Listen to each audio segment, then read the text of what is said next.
यदि मेरे और लल्ला का रंग अलग अलग है तो हम मैया और लल्ला ना हो सकते? इसका अर्थ है कि मैं सच्ची में आपका ही लल्ला हूँ? किसी को कोई संदेह है कि हम मैया लल्ला ना हैं?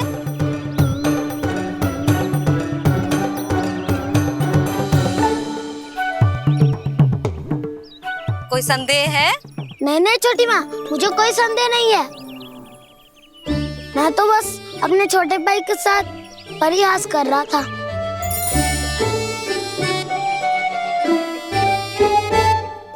कान्हा, तू सदैव मेरा ही लल्ला था, मेरा ही लल्ला है और मेरा ही लल्ला रहेगा।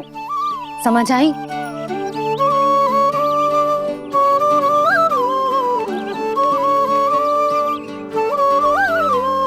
सुन लियो सबने,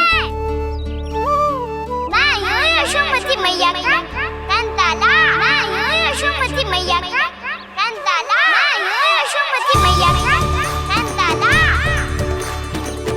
यशोमती मैया के नंदी लाला, यशोमती मैया के नंदी लाला।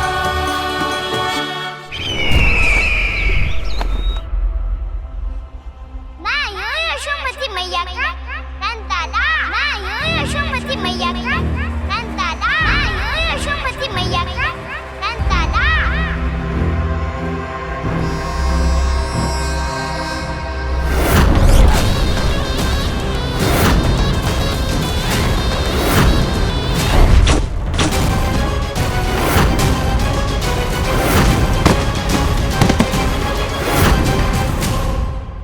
क्षमा कर दो कान्हा, जब तुमने मेरी बात ना मानी तो मैंने क्रोध में उल्टा सीधा बोल दिया।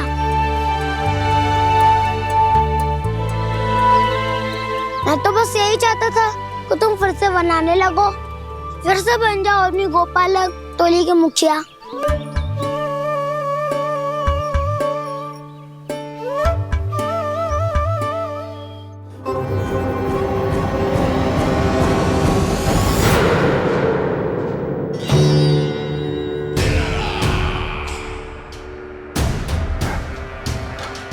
फिर आ गया तू। दुर्जन, प्रहरियों, आओ और इस बालक को बंदी गृह में डाल दो। सचेत होइए महाराज।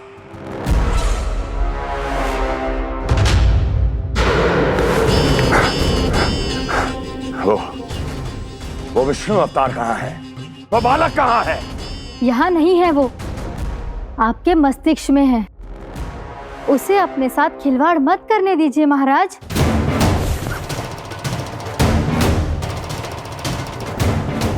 वो यही है, मैंने देखा है उसे।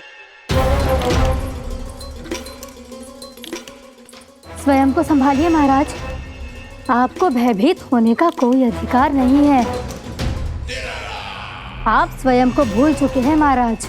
आप तो वो कंस है जिन्होंने अपने पिता को भी कारागार में बंद करवा दिया था और उनसे सिंहासन का अधिकार छीन लिया था। आप तो वो कंस है जिन्होंने अपनी सुरक्षा के लिए वर्षों से अपनी प्रिय बहन और बहनोई को बंदी बनाकर रखा है। आप तो वो कंस है जिन्होंने अपने कितने ही भांजों को अपने ही हाथों से यमलोक पहुंचा दिया है ताकि आपका शत्रु ना पनप सके।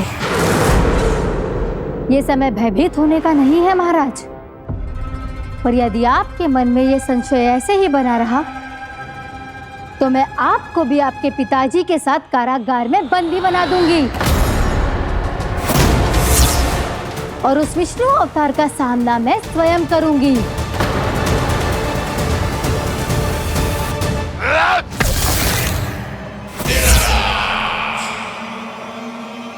राजद्रोह का परिणाम जानती हो ना महारानी? यही क्रोध उसे दिखाइएगा महाराज। किसी ऐसे योद्धा को ढूंढ के लाइए जो उसका वध कर सके।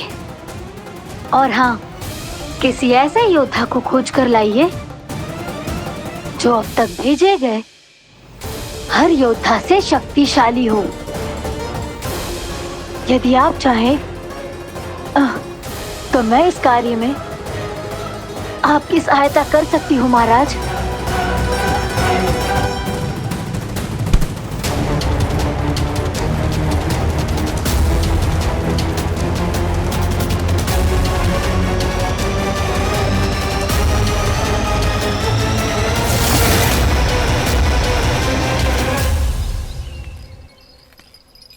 ये लो कान्हा।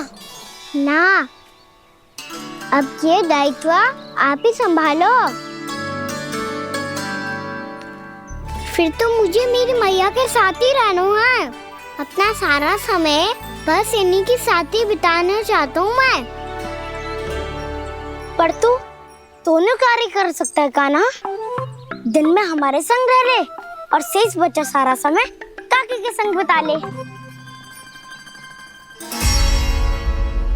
पिछले दिनों में कितना सीखा है हम सबने, पर तुम वरना आकर ये सुनहरा अवसर गवा रहे हो कान्हा। हाँ कान्हा, मैंने लक्ष्य साधना सीख लिया है। बिल्कुल सदित भेद तो है मेरा लक्ष्य भेद।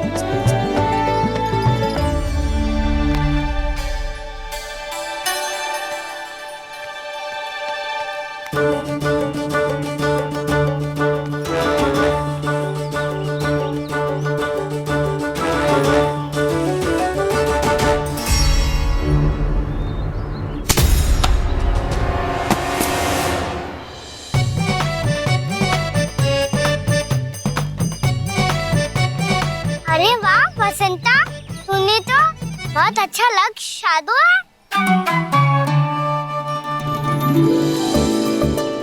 वाह!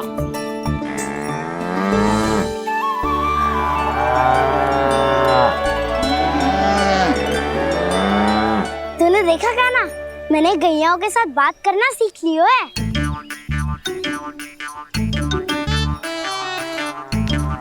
ये देख कान्हा।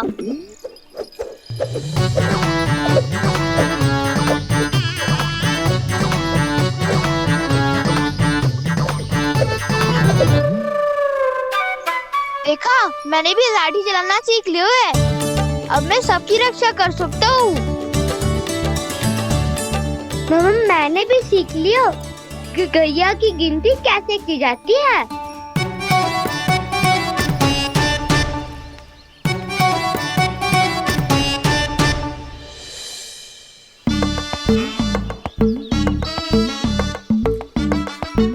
वो देखो, बलराम शक्तिशाली होने का अभ्यास कर रहे हैं।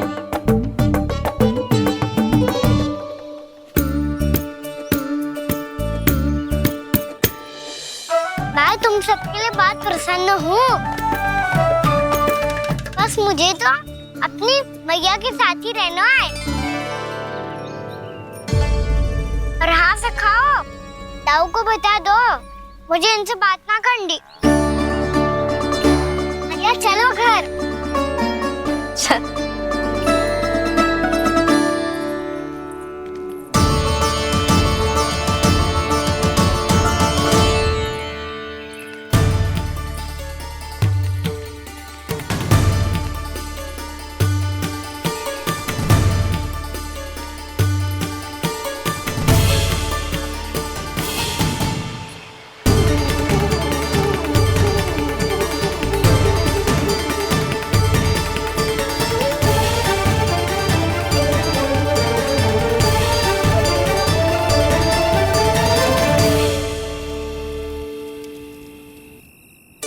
और हाँ से खाओ, ताऊ को बता दो मुझे इनसे बात ना करनी। रोहिणी जी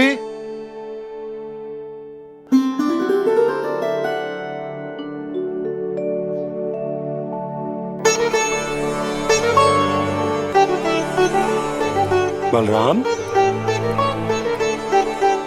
क्या होगा? इतना दुखी क्यों है?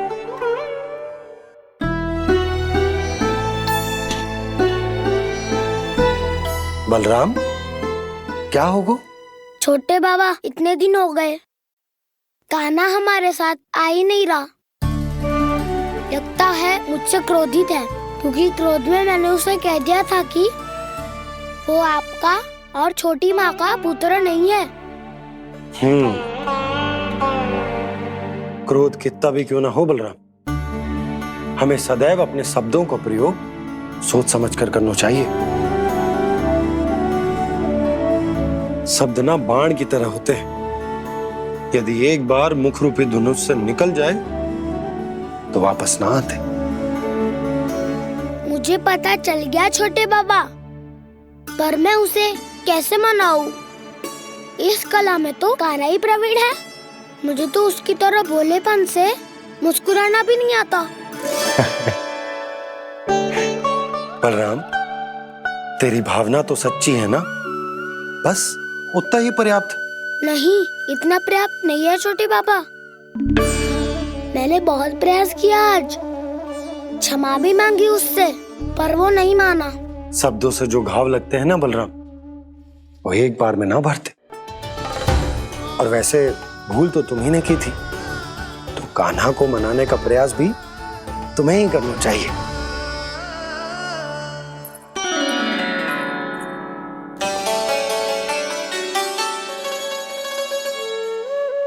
आज तूने अपने दाऊ से अच्छे से बात ना की, क्यों?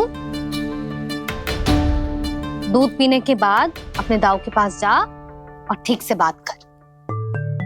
मैं क्यों जाऊं भैया? उन्हें मुझे कितना कछु बोला है। तेरे दाऊ की भावना तुझे दुख पहुंचाने की ना थी लल्ला, कब तक क्रोधित रहेगो? और वैसे भी वो है तो तेरे दाऊ ही ना। छोटा भाई है ना तुम्हारा, अच्छे से मनाएगो तो मान जाएगो। एक बार और प्रयास करके देखो। पहल करने से हम छोटे ना हो जाते लल्ला, और अपनों की भूल को हमें क्षमा कर देना चाहिए। ऐसे छोटी छोटी बातों को हृदय से लगाने से संबंध बिगड़ जाते हैं। समझ आई? आप सही कह रहे हो छोटे बाबा। बलराम का बल तो छोटे भाई से ही है। मैं अपने संबंध को और भी अधिक बलशाली बनाऊंगा। अरे कहाँ जा रहे हो? अरे मैं भी आ रहा हूँ। मैं अभी जाके उनसे बात करता हूँ।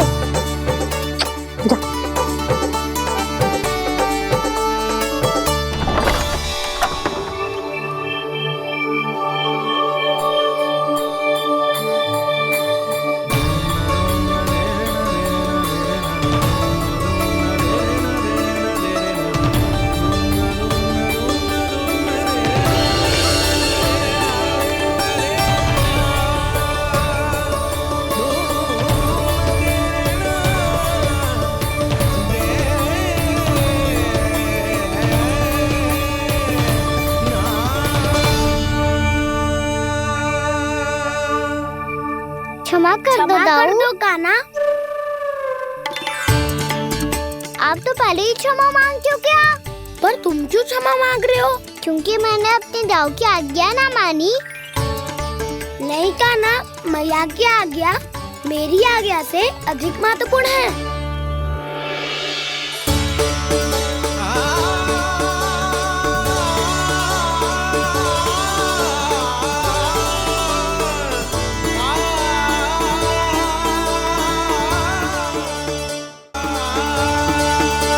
कितने अच्छे लगते हैं ना दोनों एक साथ।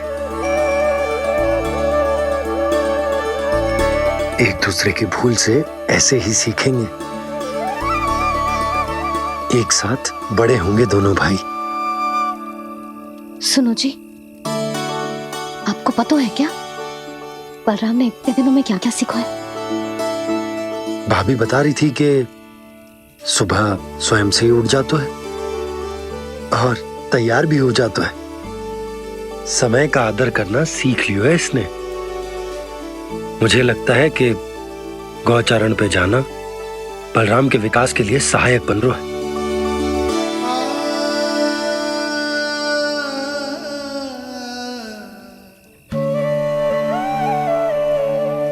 अपने कान्हा को गौचारण के लिए जाने से रोक के कहीं मैं कोई भूल तो ना कर रही?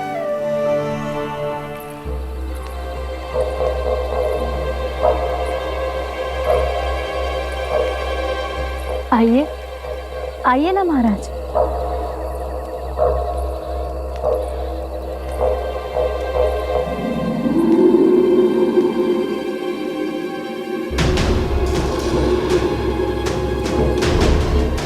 ये कहाँ लेकर आई हो प्राप्ति? मौन क्यों हो? मौन। प्राप्ति, प्राप्ति,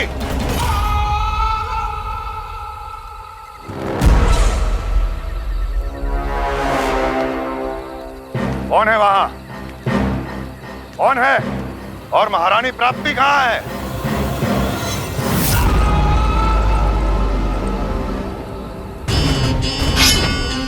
मैंने पूछा कौन है यहाँ? सामने आओ।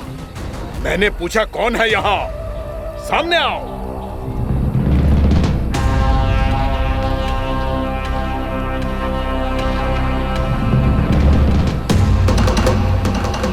ये कैसे संभव है?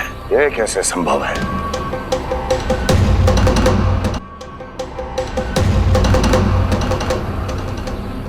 कौन है तू? कौन हो तुम? मेरे सामने तलवार लहरा रहा है। इतना दुस्साहस! मेरे सामने तलवार लहरा रहा है। इतना दुस्साहस! यदि तूने पलक भी झपकाने का प्रयास किया, मेरी ये तलवार तेरे रक्त से स्नान करेगी। कौन है तू? अपनी पहचान बता और सामने आ। महाराज, महाराज मुझे छोड़ दीजिए।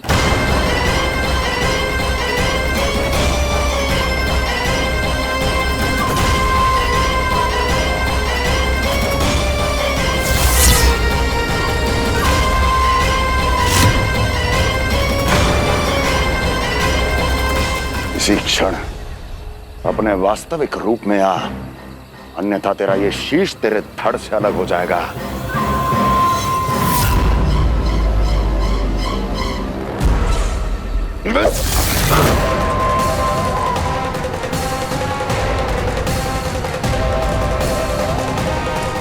योमासुर, तुम?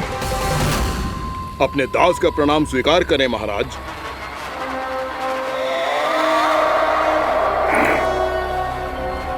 अभी तुम्हारे प्राण ही ले लेता मैं। पर अब आप ऐसा कुछ नहीं करेंगे, क्योंकि अब आपके लिए उस विष्णु अवतार का प्राण लेगा ही। व्योमासुर आपकी आज्ञा का पालन ना करे, ये तो संभव नहीं है महारानी। आप निश्चिंत रहिए, किसी को पता नहीं चलेगा कि उस बालक को किसने मारा है। उसके भाई बलराम ने, या उसके सखाओं ने, या फिर स्वयं उसके माता पिता ने।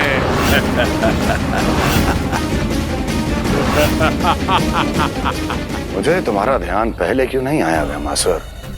तुम तो वो छाया हो जो अपने ही तन को निकल जाए। अब अपनी प्रशंसा करने में मैं समय नष्ट क्यों करूं महाराज? आपका कार्य हो जाएगा। मैं आज रात्रि ही निकल जाऊंगा वृंदावन के लिए। आज्ञा है।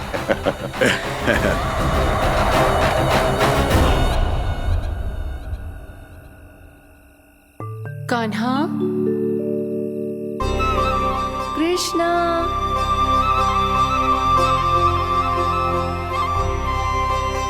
गोपाल।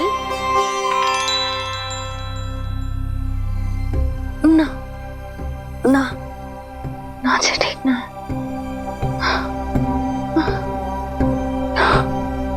कान्हा के विकास में बाधा ना बन सकती। कान्हा, कृष्णा, गोपाल।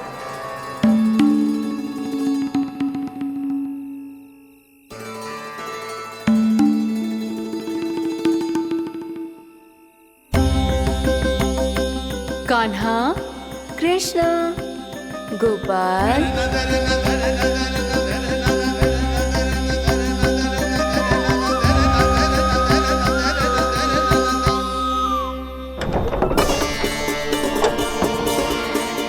कान्हा, कृष्णा, गोपाल, कान्हा, कृष्णा, गोपाल,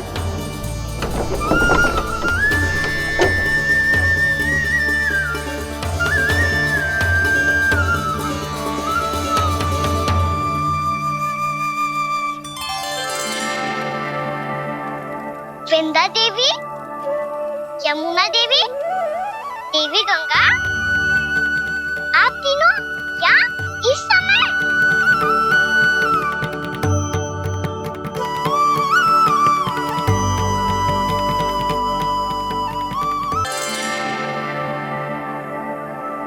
वृंदा देवी, यमुना देवी, देवी गंगा, आप तीनों यहाँ इस समय?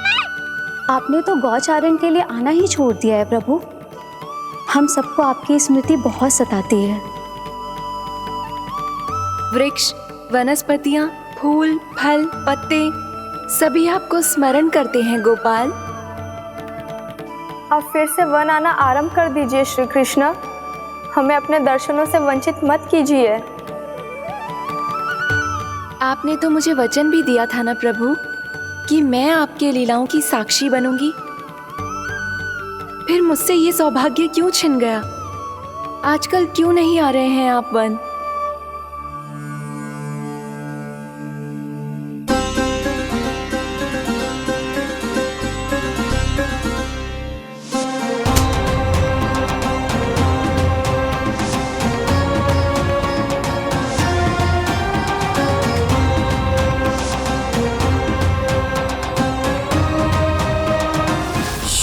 भैया उठ जाएंगी। वैसे भी उन्हें आज अच्छी नींद नहीं आ रही है। पर एक बार तो कह दीजिए प्रभु, आप फिर से आना आरंभ कर देंगे। अपनी लीलाओं के लिए, अपने दर्शनों के लिए हमसे अनंत प्रतीक्षा नहीं करवाएंगे आप? मैं अवश्य आऊंगा। कृपया अभी आप सब जाइए, मैया जागने वाली है।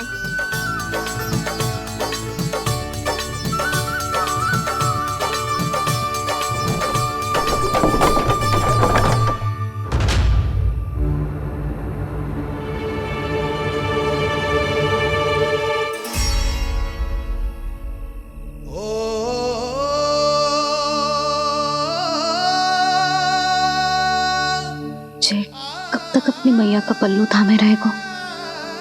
ना ना, मैं इसके विकास में बाधा ना बनूंगी। कल से ही इसे गौचारण के लिए भेजूंगी मैं।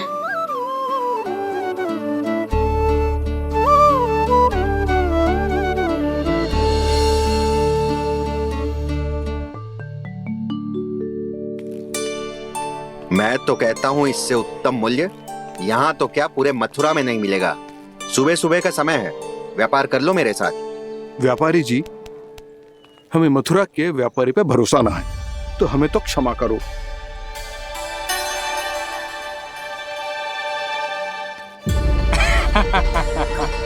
बड़ा आयो हमसे व्यापार करने वाला हैं? मेरे साथ व्यापार ही नहीं किया मूर्खों ने। उन्हें पता ही नहीं मैं मथुरा का जाना माना सेठ हूँ। ऐसे ही थोड़ी ना पूरा जनपद मुझे धनिया सेठ के नाम से जानता है। धनिया सेठ?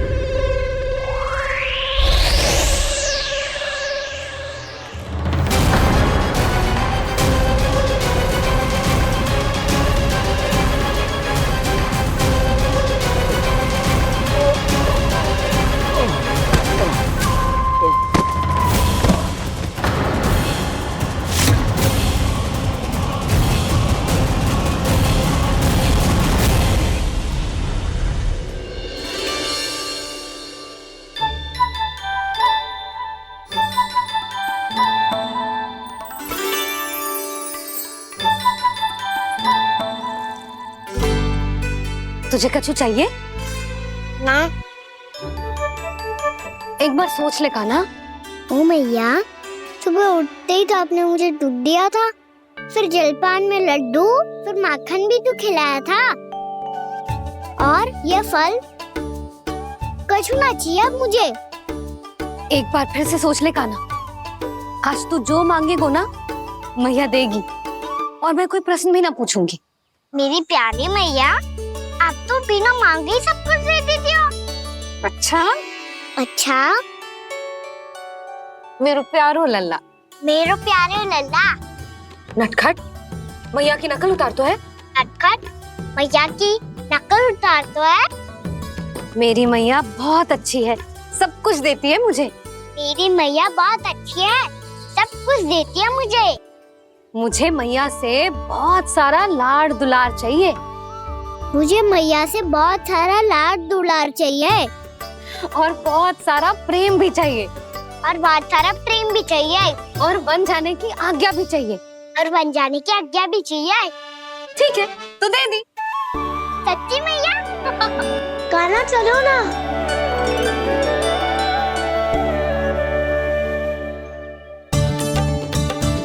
चल, रुक रुक रुक रुक, अभी आई।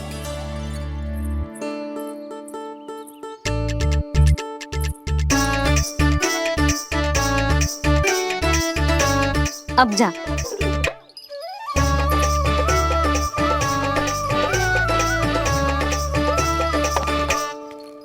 आज तो जाना ही पड़ेगा। कंस मामा ने अतिथि जो भेजा है वृंदावन में।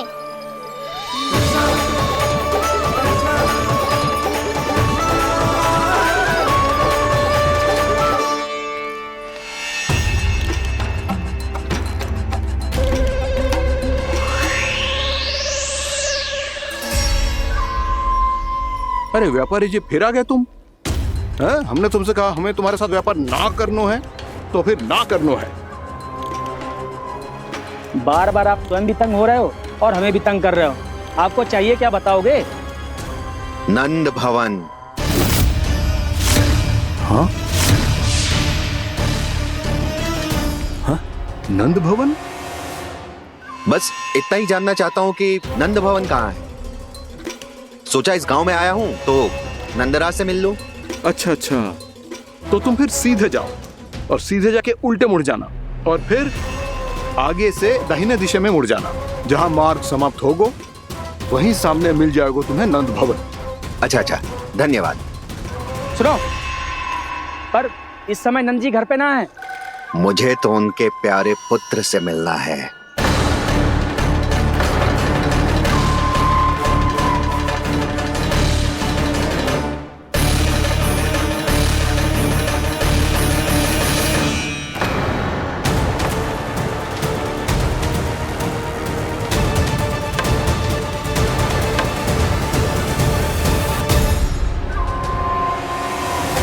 लल्ला से भला क्यों मिलना है?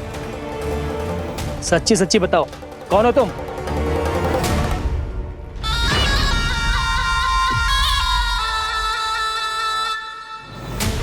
सच बताऊं? हाँ बताओ। हम वृंदावन वाले हैं। ना तो असत्य बोलना प्रिय है, ना सुनना। कछु तो गड़बड़ है तुम्हारे व्यवहार में। स्वयं बताओगे या हम बुलवाएं? अब सत्य ही सुनना चाहते हो तो सुन लो। मैं हूं मायावी छलिया।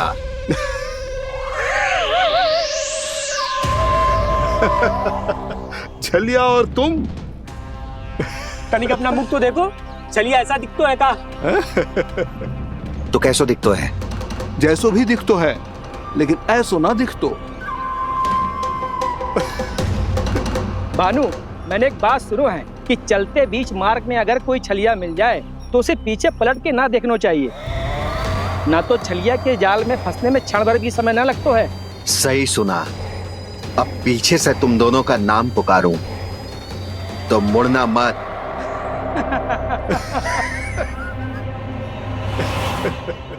चल बंसी चल, नहीं तो ये छलिया जी हंसा हंसा के प्राण निकाल देगो।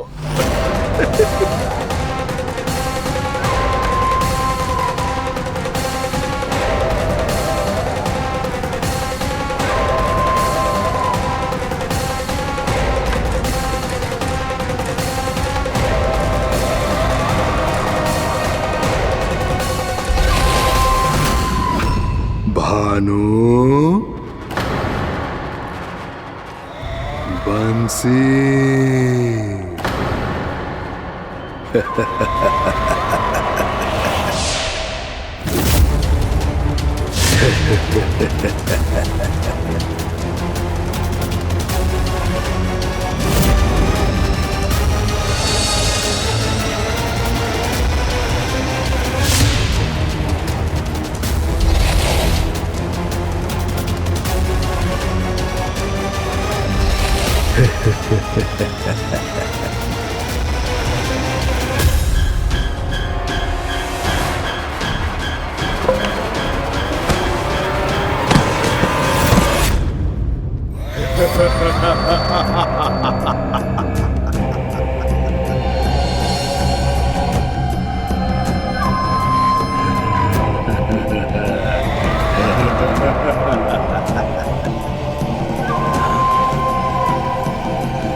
हाँ, रूप स्वरूप में तो ये थोड़ा ठीक ठाक है।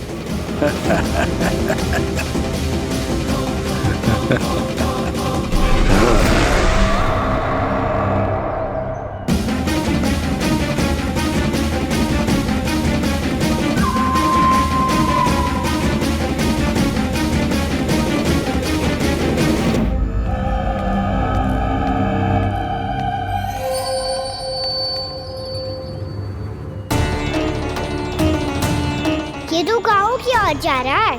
गाँव वालों के प्राण संकट में पड़ जाएंगे। अरे शीघ्र करो, तुम सबके कारण पहले ही विलम्ब हो गए है आज। हाँ, मैं भी यही सोच रही थी, कहीं खाना गोचारण के लिए न चला गए हो। नाना मौसी ऐसे ना बोलो। हाँ तो फिर किसी दिन किसी कार्य में मन ना लगेगा।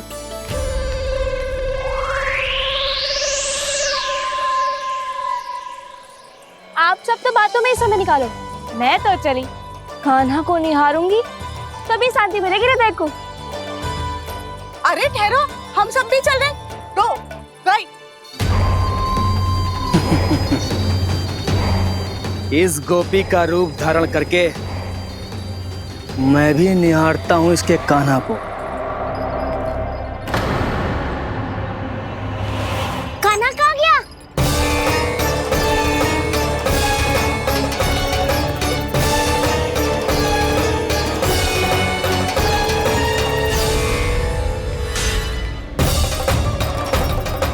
जानकी,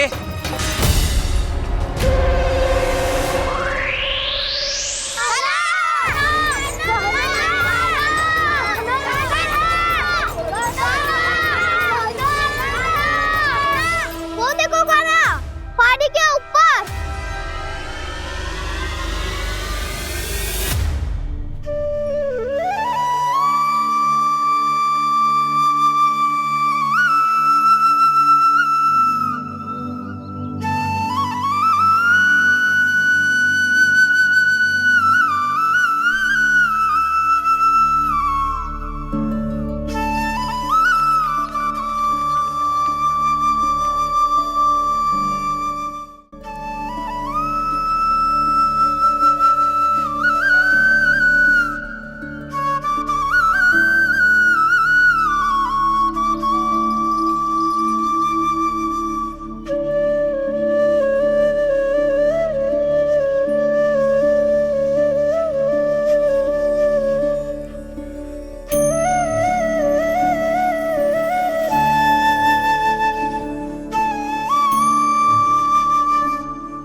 ये तो कान्हा की मुरली की धुन है।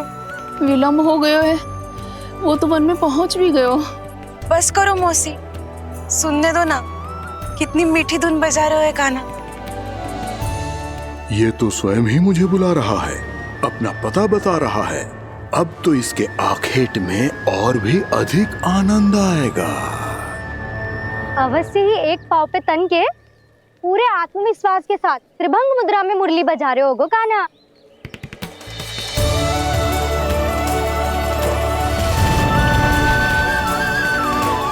हाय, कितना सुरीला बजाता है।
अवश्य ही एक पाँव पे तन के पूरे आत्मविश्वास के साथ त्रिभंग मुद्रा में मुरली बजा रहे होगो कान्हा। यहाँ तो सभी बालक एक पांव पर खड़े हैं, तो फिर इनमें से कृष्ण कौन है? अद्भुत प्रभु, जो छलिया सारे संसार को अपने छलावे में फंसाता है, आज आपने उसे ही फंसा दिया।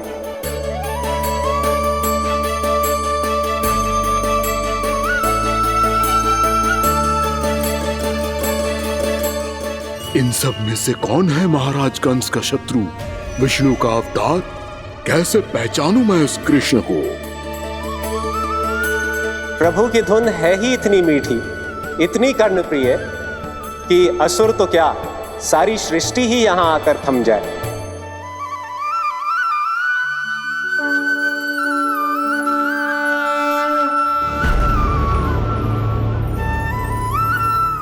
कहीं ये तो नहीं है वो मेरा शिकार विष्णु अवतार?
अच्छा तो होते रहे।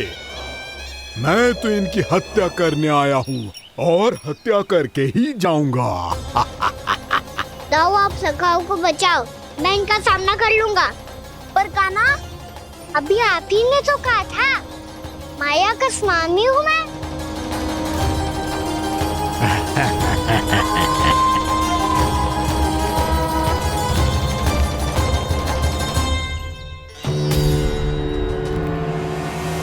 ये तो मथुरा का व्यापारी है। इसको अर्थ वो जो था वो सच में छलिया हो तो कहीं वो नंदमोहन तो ना पहुंच गो। हमें शीघ्र ही गांव जाना पड़ेगा और सबको सावधान करना पड़ेगा। चल।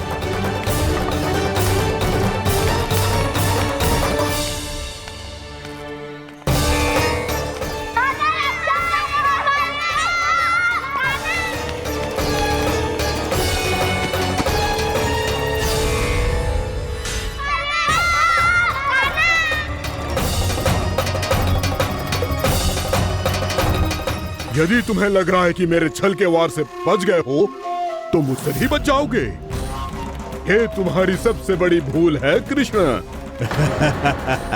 मेरे पास बहुत सारे मायावी अस्त्र हैं जो क्षण भर में ही तुम्हें विष्णु लोक पहुंचा देंगे। तो फिर प्रतीक्षा क्यों कर रहे हो? बालक, मैं परिहास नहीं कर रहा हूँ। मुझे पता है, तभी तो कह रहा हूँ शीघ्र दिखाओ ना। मुझे तुम्हारे सारे मायावी अस्त्र देखने हैं। कैसे बालक हो तुम? मैं यहाँ खेल दिखाने नहीं आया हूँ। उस समय व्रत क्यों कर रहे हो ब्रह्मासुर? जो करने आए हो वो ही करो ना। अब देखो कैसे तुम्हारे प्राण एक ही वार में इस देह का साथ छोड़कर उड़ जाएंगे।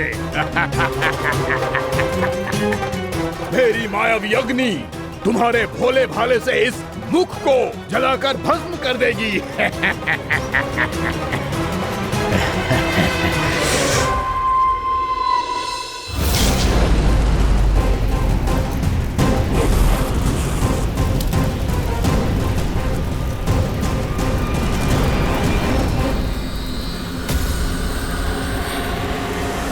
कह रही हो ब्रह्मासुर? भोला भाला तो दिखता हूँ मैं। मैया भी यही कहती है।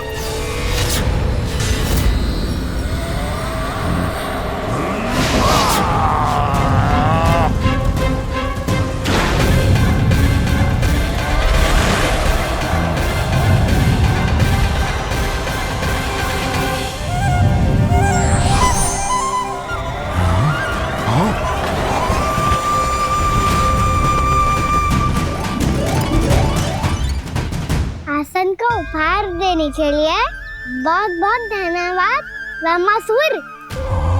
बहुत समय से खड़े खड़े थक गया था मैं।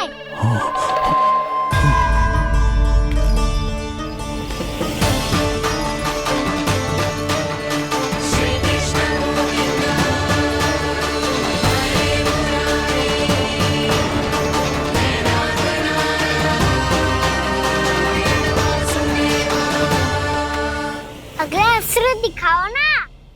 तुम्हारी यही जिज्ञासा आज तुम्हारा अंत करने में सहायक बनेगी, मूर्ख बालक।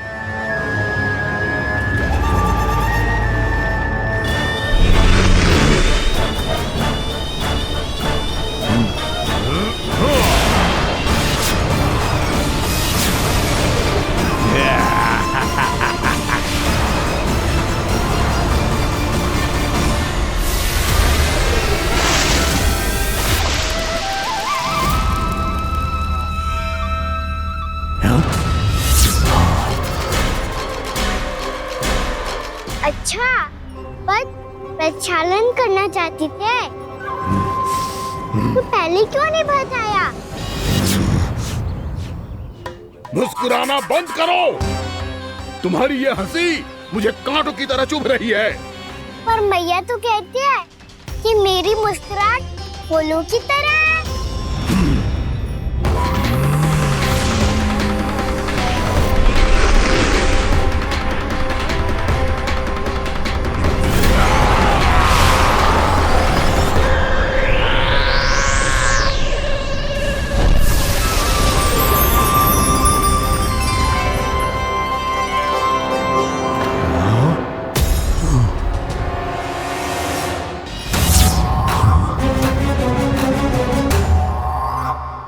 था ना मेरी मुस्कुराहट बिल्कुल इन्हीं फूलों की तरह है। और तुम कर क्या रहे हो सर? कभी आसन दे रहे हो, कभी पद प्रक्षालन कर रहे हो और अब फूल भी चढ़ा दिया है। तुम मुझ पे वार करने आए हो कि पूजा करने? तुम्हारी पूजा तो मैं अब ऐसी करूंगा कि तुम मृत्यु के बाद भी मुझे भूल नहीं पाओगे बालक।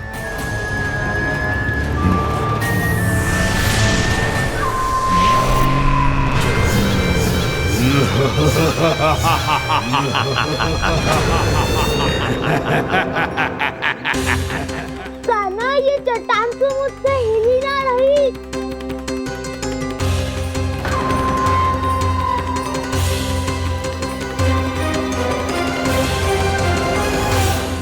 अभी कंदरा के अंदर कुछ क्षणों में ही प्राण वायु समाप्त हो जाएंगे। तुम्हारे सारे सखा एक एक कर अपने प्राण त्याग देंगे और तुम्हारा वध करूंगा मैं।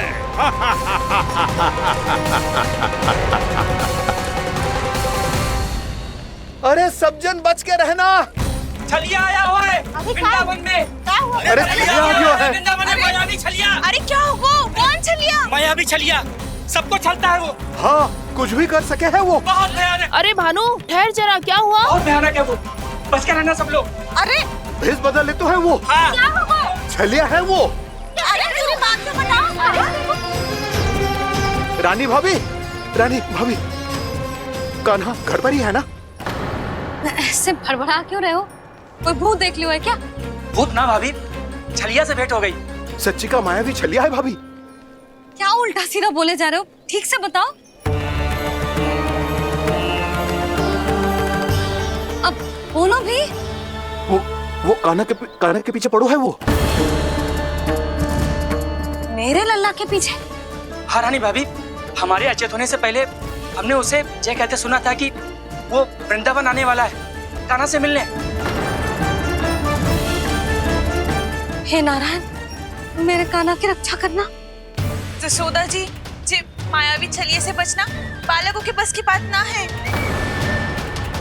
जीजी, बालक वन में अकेले हैं।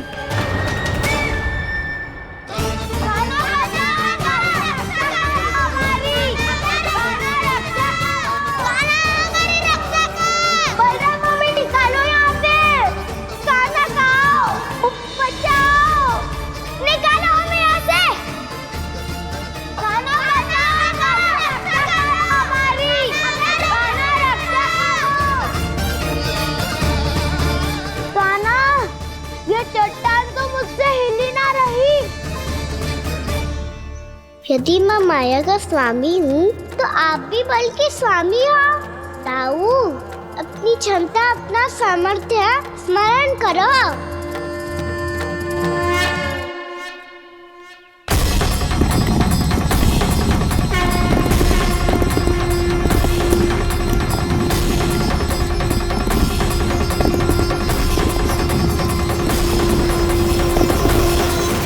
पहले कि वो कंदरा का द्वार खोल के तुम्हारे सखाओं को बाहर निकाले, मैं तुम्हारे प्राण ले लूंगा कृष्ण।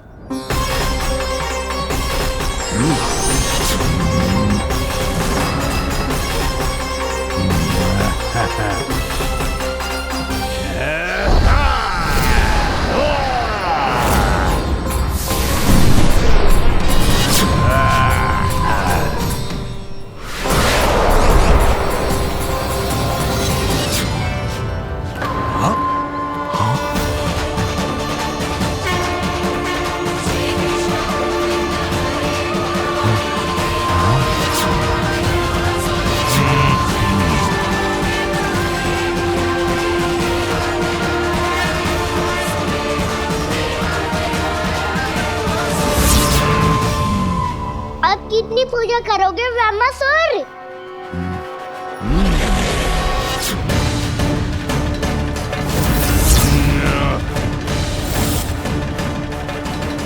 प्रभु तो खेल खिला रहे हैं इससे, और ये खेले जा रहा है विवश होकर, उनकी माया से बाध्य होकर।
जो प्रभु के सामने माया करने आया था, वो स्वयं को ही माया में उलझा हुआ पा रहा है। नारायण नारायण। लो, अब तो तुमने दंडवत प्रणाम भी कर लिया, माया भी कथा भी उपहार भी दे दी। तुम चाहते क्या हो ब्रह्मासुर? मेरी शरण में आना है क्या?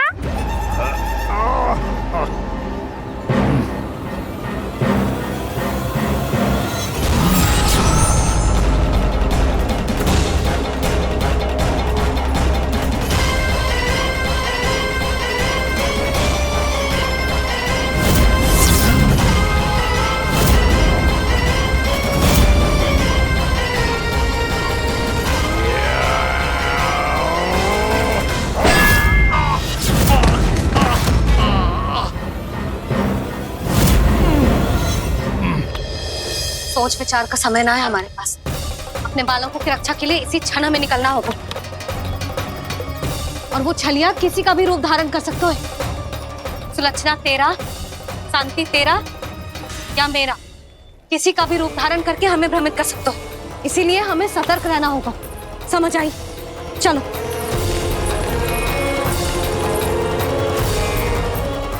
अभी भी समय है ब्रह्मासुर, समझ जाओ। यदि मैया आ गई तो बात गड़बड़ हो जाएगी।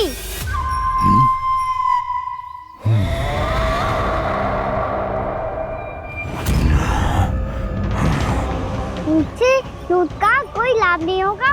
ब्रह्मासुर, स्मरण करो तुम कौन हो। मायासुर का पुत्र हूँ मैं, अपने स्वामी महाराज कंस का सेवक हूँ, और तुम्हारा हूँ मैं काल।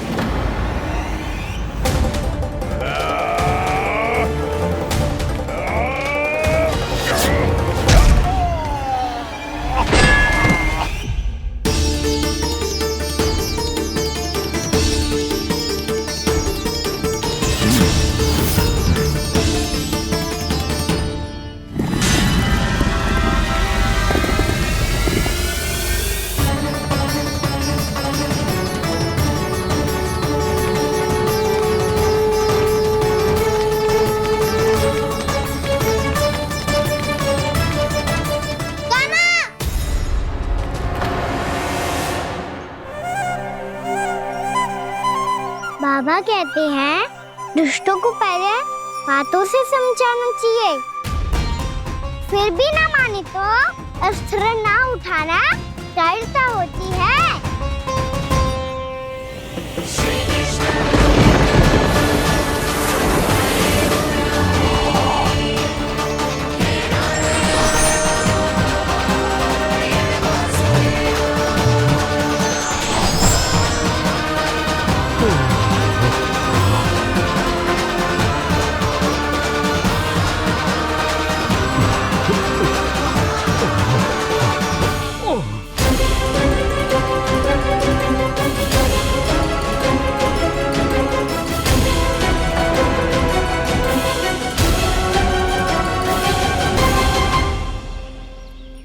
पता था मुझे अपने बाबा के स्वरूप को हानि नहीं पहुंचाओगे।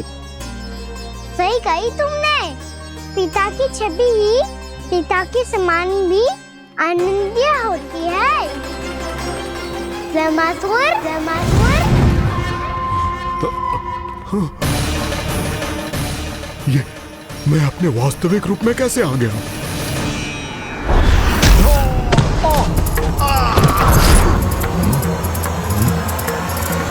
मेरे बाबा का स्वरूप नहीं लेना चाहिए था तुम्हें। मैया ने सिखाया है भूल को क्षमा किया जा सकता है, पर जानबूझ के किए गए अपराध के लिए दंड ही एकमात्र विकल्प होता है। ये बार बार अपनी मैया का नाम ले रहा है। यदि मैं वो स्वरूप लूं तो अपनी मैया पर वार नहीं कर पाएगा ये।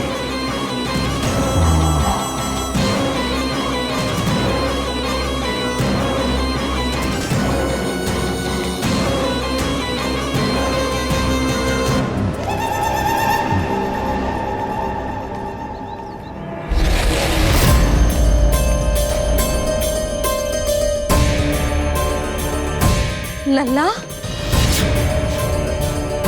मैं तेरी मैया हूँ, अपनी मैया को मारेगा? बच गया। समझाया था, पर तुमने एक बार फिर से मूर्खता कर ही दी। इस पर तुमने पहले से भी बड़ी और पहले से भी भयंकर भूल किया ज़मासुर।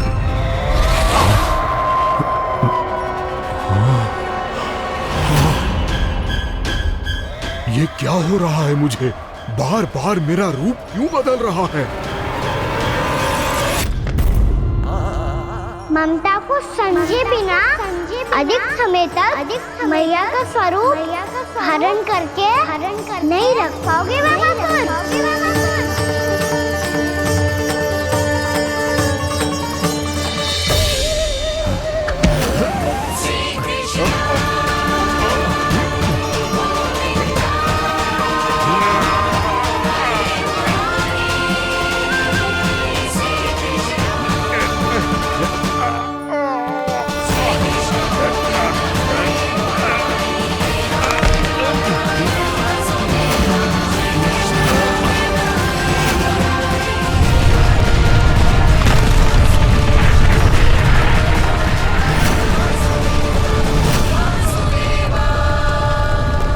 प्रभु के क्रोध से धरती भी कांपने लगी है।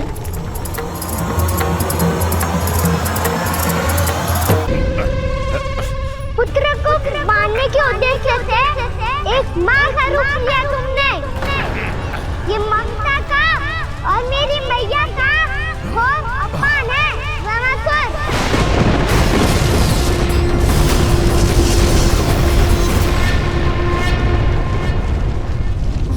इससे पहले इस असुर के कारण निर्दोष प्राणियों का कोई अहित हो, मुझे कुछ करना होगा।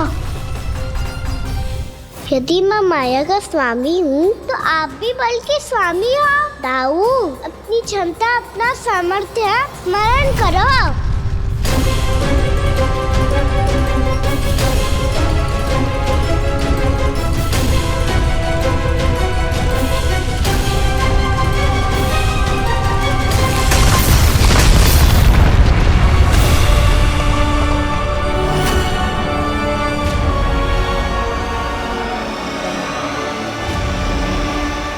अद्भुत बलदाऊ, अद्भुत। अपने बल का उचित प्रयोग करके आपने प्राणियों को हानि होने से बचा लिया और ये भी सिद्ध कर दिया कि इस युग में आपसे अधिक बलवान और कोई नहीं होगा। आज से आप बलदेव के नाम से भी जाने जाएंगे। आज से आप बलदेव के नाम से भी जाने जाएंगे। आपके चरणों का ये चिन्ह युगों युगों तक आपके बल की कथा कहता रहेगा। बलराम का चरण चिन्ह।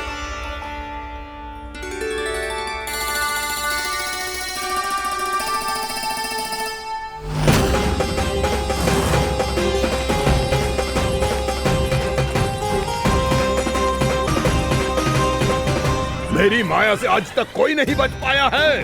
एक बार मुझे छोड़कर देखो, फिर पता चलेगा कि मैं हूँ कौन। पहले ये तो देख लो कि मैं कौन हूँ।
वरन आया हुआ मसूर।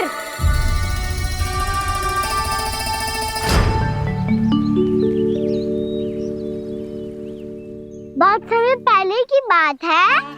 बहुत बड़े भूमाकर राज करते थे तुम्हें महान राजा भीमम के नाम से जाना जाता था। सब कुछ था तुम्हारे पास, पर शांति नहीं थी। इसीलिए शांति की खोज में अपना संपूर्ण राज अपने पुत्रों को सौंप कर हिमालय पर्वत की ओर चल दिए।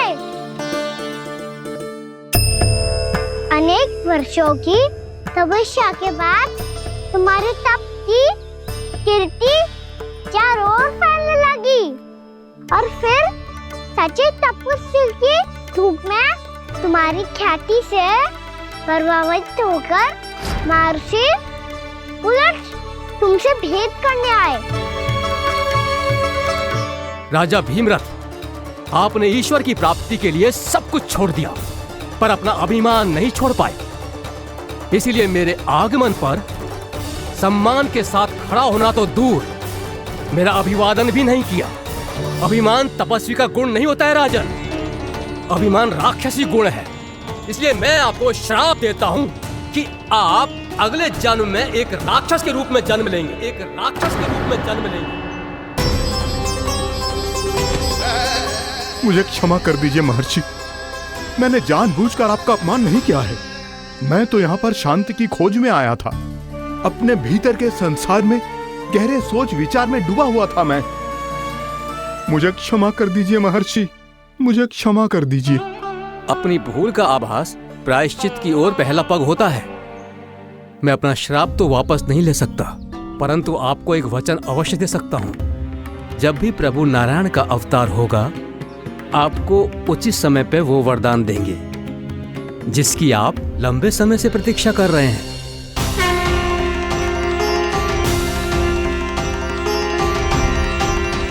प्रभु, आपने मेरी आंखें खोल दी। अब मुझे पता चल गया है कि आप कौन हैं और मैं कौन हूँ। इसलिए आप मुझ पर कृपा करके अपने चरणों में स्थान दे दीजिए। मुझे वो शांति प्रदान कीजिए जिसकी खोज में मैं वर्षों से भटक रहा हूँ। शांति तो मोक्ष में ही है, इसीलिए मैं तुम्हें मोक्ष का पर ध्यान देता हूँ।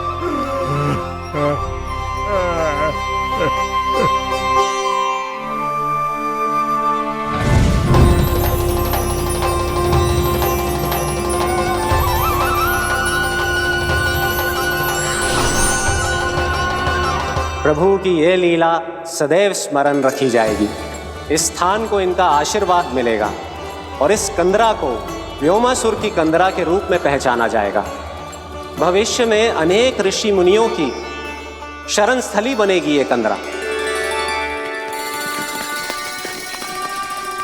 दीदी, ये कोई साधारण बालक ना है। ऐसा चमत्कार कोई साधारण बालक थोड़ी ना कर सकते है। तुम सत्य कह रहे थे बलराम। गाना सच्चे में भगवान ही है, तभी तो सब देवता इसे बसाने और इसकी ओर से युद्ध करने आते हैं। तुम सब ऐसे आंखें फाड़ के क्यों देख रहे हो मुझे?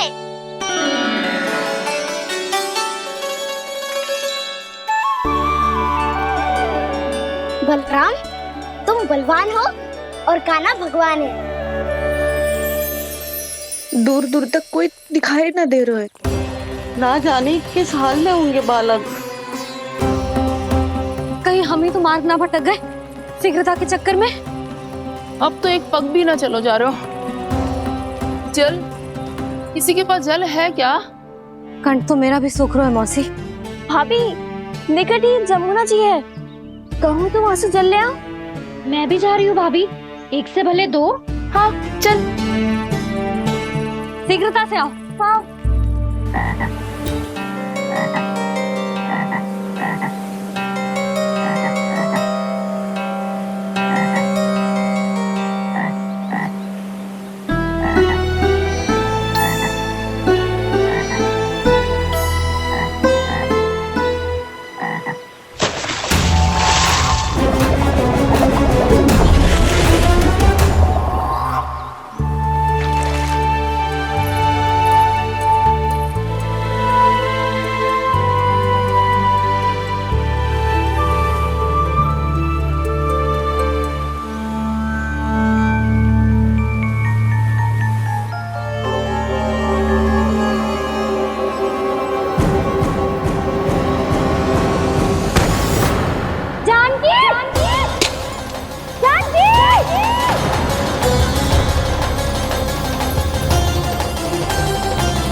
जानकी, जानकी, क्या होगा इसे? देखो ना जी, अब छलिया की सूचना मिलते ही हम सब बालकों को ढूंढने चली गई और ढूंढते ढूंढते सबको बहुत प्यास लगी आई जी। तो जानकी जमुना जी की नदी से जल लेने गई और उसने जमुना जी का पानी पिया और उसकी जेदशा हो गई। बालक कहाँ है? वो ठीक तो है ना? ऊपर ऊपर से सब ठीक है, पर भीतर से बहुत भयभीत है सब। जानकी तो बिल्कुल नीली पड़ गया है। लग तो है विष फैल गया है इसको पूरे तन में। मथुरा के सर्वश्रेष्ठ विदेह जी को बुलाया गया है उसके उपचार के लिए। जैसे ही इसने जल को मुंह से लगाया, जे गिर पड़ी। चटपटाने का अवसर भी ना मिलो। हाँ वैद्य जी, और निकटी मृत पशु भी पड़े हुए थे। हाँ, मैंने भी अस्थियां देखी थी। इसका तो यही अर्थ हो सकता है कि समस्या वहाँ के जल में ही हो। वैद्य जी, आप रोगी की नाड़ी पे ध्यान दो ना। जे गोपिया क्या कह रही है उसे सुनने की आवश्यकता ना है। जब तक विष के कारण का पता नहीं चल जाता, हम उपचार कैसे कर सकते हैं रानी जी? जी, वो निकट ही यमुना जी में एक विशेष क्षेत्र है। ये सब उसी के जल की बात कर रहे हैं। तब तो ऐसा भी हो सकता है कि किसी विषैले सर्प के काटने का प्रभाव हो। पर सर्प के काटने का चिन्ह ना है उसके तन पे। सर्प जब काटता है तब उसके दांत के चिन्ह बन जाते हैं। मुझे पता है, बड़े बड़े सर्प को काटते हुए देखो है मैंने। एक दिन अब बस कर उज्जवल, ये बड़ी बड़ी हाँकने का समय ना है। पर यदि सर्प ने ना काटा है, फिर जानकी की ये दशा किसने की? अवश्य किसी राक्षस ने की होगी। नाना, कोई विषैला पशु भी तो हो सकता है, या वैसे किसी महाविषैले सर्प के विष से हुआ है। सर्प ने भले ना काटा हो, लेकिन यह अवश्य ही किसी महाविषैले सर्प के विष के कारण हुआ है। कालिया नाग। कालिया नाग?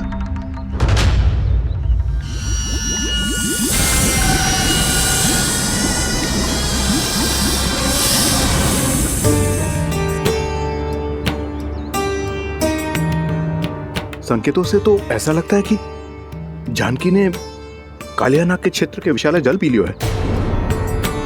कालिया नाग एक लोक सुरती है, कल्पना में गढ़ी हुई एक कथा, और कछु न है। हमें जाके पता लगाना पड़ेगा। पर हमें वहां जाने से मना किया है ना बड़ों ने। उज्जवल सही कह रहे हो है, इस समय जानकी के स्वार्थ से अधिक महत्वपूर्ण और कछु ना है। जानकी हमारे लिए ही जलाने गई थी जी, ना मैं उसे जाने देती ना जैसा वो तो। वैद्य जी आप शीघ्र कछु करो, कैसे भी कछु भी करो, पर इसके प्राण बचा लो। यशोदा, धैर्य रखो, श्री नारायण पर विश्वास रखो, वो सब ठीक कर देंगे।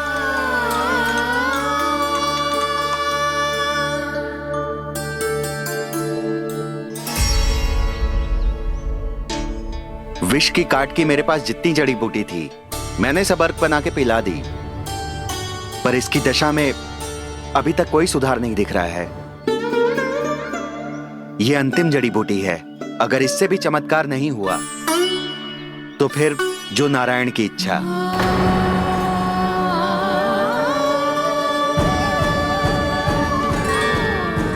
पर कोई तो उपाय होगा जानकी को बचाने का। कान्हा, यदि तुझे किसी औषधि के बारे में पता है हमें बता दे, हम जाके ले आएंगे।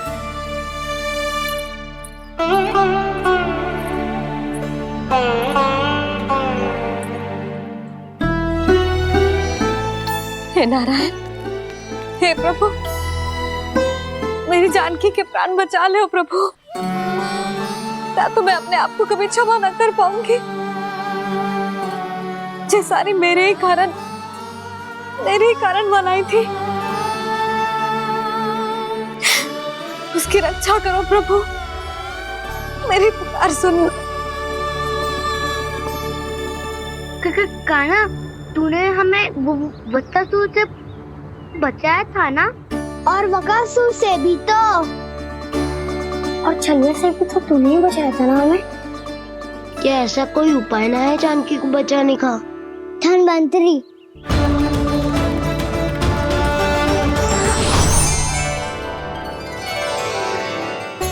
मैं आ गया हूं प्रभु, चिंता मत कीजिए, आपके आदेश का पालन अवश्य होगा। यशोदा मैया,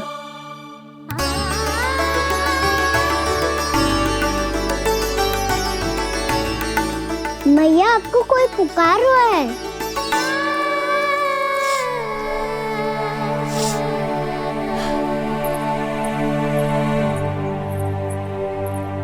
चिंता मत करो मैया, अब धन्वंतरी जी आ गए हैं, वो सब संभाल लेंगे।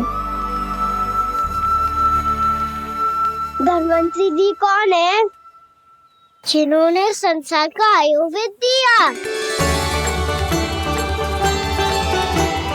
आरोग्य के देवता,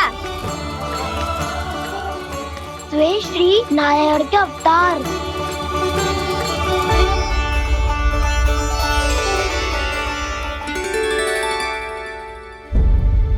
मुझे पता चला है कि आपको वेद की आवश्यकता है। हाँ हाँ, भीतर आइए। आइए आइए बैठे जी, जी रहे।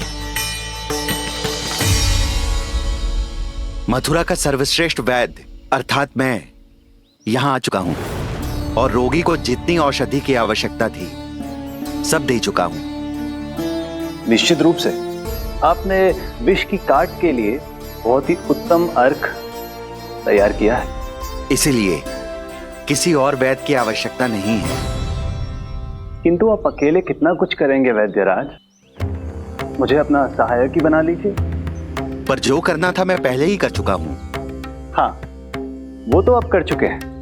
बस रोगी के तन से विष निकालना शेष है ना वैद्यराज? हाँ हाँ, बस वही शेष है। इनके रक्त को विष रहित करने में मैं आपकी सहायता करूंगा। पहले ये संजीवनी मानी जाने वाली इन लाल फूलों की बूटी को भी घिसना है ना?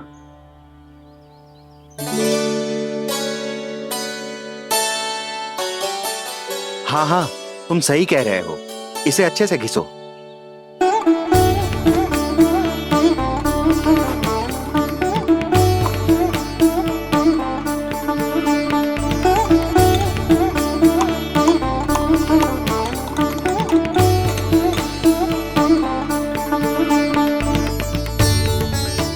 और ये नीले फूलों को भी तो मिलाना है ना? हाँ हाँ, अच्छे सहायक बन सकते हो तुम। ऐसे ही श्रम करते रहो।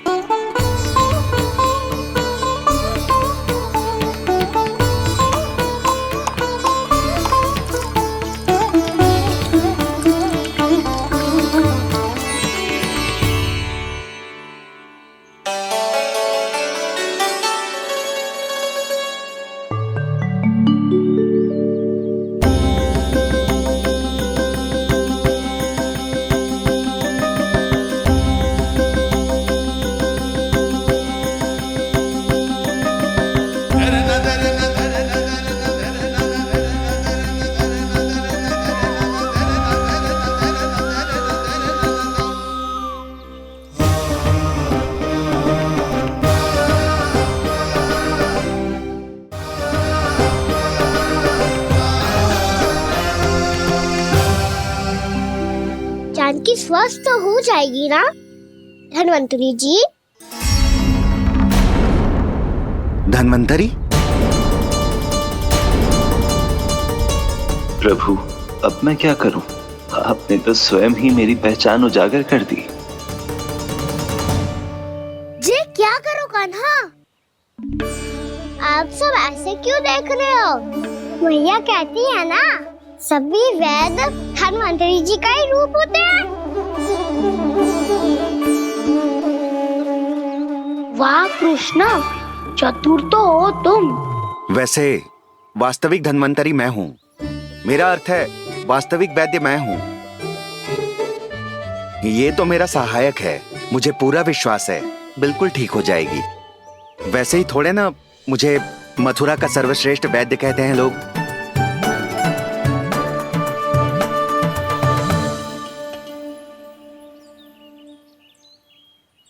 जसोदा भाभी। जसोदा जी, जानकी को चेतना आ गई। जानकी, जानकी, जानकी, तू ठीक है ना? क्षमा करना भाभी, मैं आपके लिए जल ना ला पाई। बस बहुत भूख लगी है। मैं अभी कुछ लाती हूँ। जानकी, माखन खाओगी?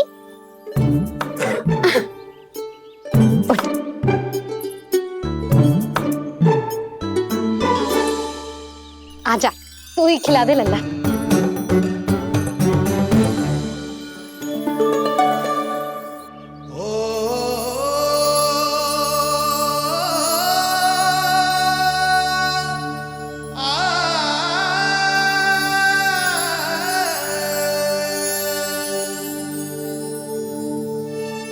तुम सब मेरे लल्ला को माखन चोर कहती हो ना? आज देखो, अपना ही माखन जानकी को खिला रहे हो।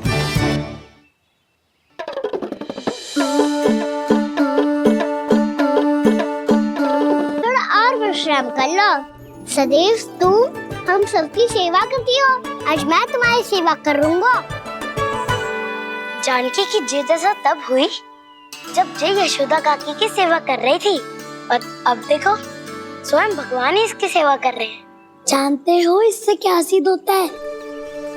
जो भी यशोदा मैया की पूजा करेगा, अर्थात अपने माता पिता की सेवा करेगा, उनके साथ सम्मान से व्यवहार करेगा, ईश्वर स्वयं उसका ध्यान रखेंगे। कभी धन्वंतरी के रूप में तो कभी स्वयं कान्हा के रूप में। भक्त और भगवान का देखो कैसा ये अनुराग, स्वयं करे सेवा प्रभु, अद्भुत गोपी का भाग्य। प्रभु इन सब पृथ्वीवासियों से कितना घुल मिल गए हैं।